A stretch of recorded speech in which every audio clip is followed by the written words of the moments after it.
Ya teman-teman, kali ini kita akan memproses secara cepat bagaimana caranya mengecek mobil dengan cepat. Jika kalian ingin membeli mobil bekas agar tidak bertele-tele ya. Pertama kita cek yang utama itu adalah eksterior dan juga interior. Ya, lampu-lampu kita cek ada yang pecah atau enggak. Cat-cat kita cek apakah pernah dicat ulang atau enggak. Kalaupun dicat ulang itu kita kondisinya harus tidak pernah nabrak ya teman-teman. Tulang-tulang terutama tulang-tulang depan, rangka depan itu cek pernah nabrak atau enggak ya. Tapi kalau bisa kalian prioritaskan adalah cat ori, cat asli ya. Tapi kalau cat ulang sebenarnya nggak apa-apa. Kalau mobil-mobil udah 5 tahun ke atas itu biasanya ada pemilik yang ingin kelihatan mulus ya. Kalau warna putih itu biasanya nguning, itu juga nggak apa-apa. Kalau sudah dicat ulang sebenarnya nggak apa-apa. Ada beberapa orang yang nggak masalahin cat ulang, tapi ada beberapa orang yang memang dia tuh bener-bener fanatik terhadap cat aslinya ya.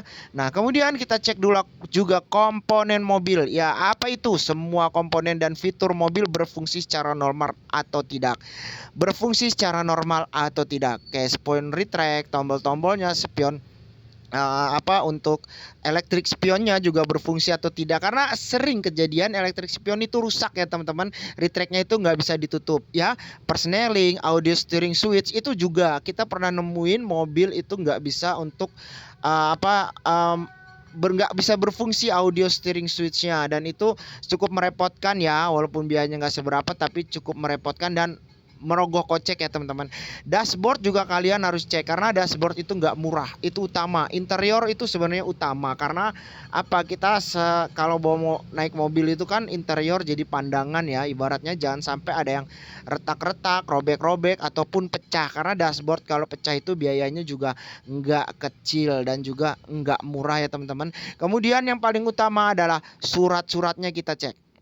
STNK, BPKB, faktur, dan form A. Kalau untuk mobil build up ya teman-teman, karena kita pernah nemuin mobil build up misalnya Ignis itu atau Espresso atau R3 diesel, itu semuanya build up.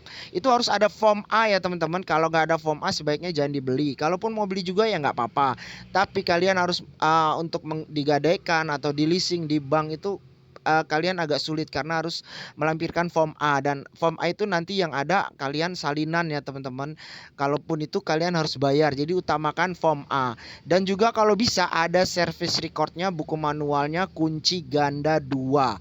Ada kunci duplikat dan kunci asli. Kunci asli bawaan 2 ya, bukan duplikat, kunci asli bawaan 2. Dan kemudian kalian juga cek apabila ini kilometernya rendah, kira-kira sesuai enggak dengan apa, setirnya, persnelingnya, remnya, koplingnya, dan juga gasnya. Itu kira-kira ada kikisan atau enggak, sesuai enggak dengan kilometernya, karena banyak orang juga yang memutar kilometer agar mobilnya dijual tinggi ya.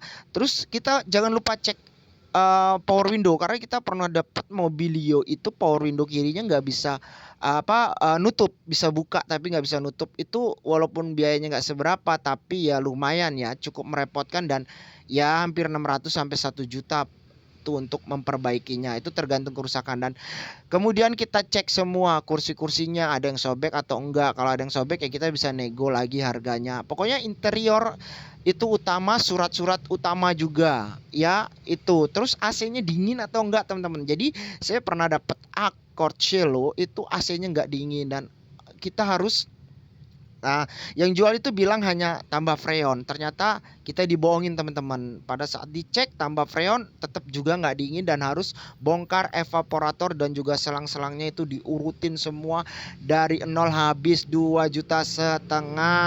Ya, jadi teman-teman hati-hati, masalah AC itu bukan masalah sepele ya teman-teman. Setelah surat-surat AC, interior, eksterior, cat semuanya, kilometer asli atau enggak. Kalau kalian bisa datang ke bengkel resminya itu lebih baik. Kita cek service recordnya tahunnya berapa. Misalnya dia service record 2023, ternyata benar terrecord 2023, kilometer misalnya 17.000 atau 20.000 atau 40.000, apapun itu asal terservice record itu jauh lebih baik ya teman-teman, untuk meningkatkan harga jual laginya kembali teman-teman. Berarti dia mobilnya dirawat gitu ya teman-teman. Nah, setelah itu jangan lupa kita cek mesinnya, terutama kita bawa jalan kaki-kaki itu juga utama teman-teman. Saya pernah dapat Nissan X-Trail itu ternyata harus ganti busing aramnya habis 1.500.000 ya. Dan juga saya juga pernah dapat waktu itu Honda Accord itu radiatornya jebol teman-teman ya.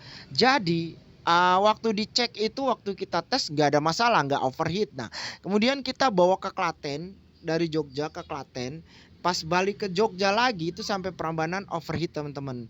Nah itu ternyata dicek radiatornya harus ganti, banyak kebocoran dan juga selang-selangnya harus ganti. Ini Accord tahun tua. Jadi ya teman-teman harus hati-hati, radiator juga utama dan itu lumayan. Habis 3.500.000 ya. Jangan sampai teman-teman beli mobil bekas teman-teman boncos ya. Sudah kita jelaskan semua. Kaki-kaki utama, saya pernah jadi korban. Mesin juga utama, saya pernah jadi korban. Saya pernah beli Odyssey. Odyssey-nya ini ternyata mesinnya bocor dalam satu malam itu. Karena saya beli itu rumah yang penjualnya itu kan tanah, jadi nggak tahu kebocoran. Saya bawa pulang, rumah saya garasi keramik, ternyata besok pagi ada kebocoran hampir setengah botol gelas aqua. Lumayan parah ya teman-teman.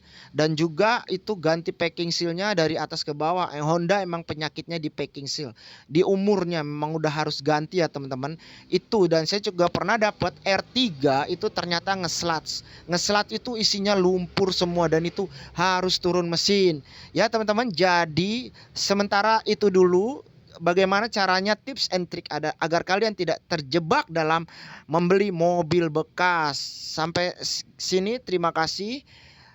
Pesan saya jangan tinggalin sholat, berbakti sama orang tua, banyak berdoa dan banyak bekerja, dan jangan lupa banyak bersyukur. Jika ada tetangga yang gak suka sama kita, senyumin aja. Ada orang yang benci sama kita, senyumin aja agar kita awet muda, panjang umur dan banyak amal ibadah dan juga sodako. Makasih.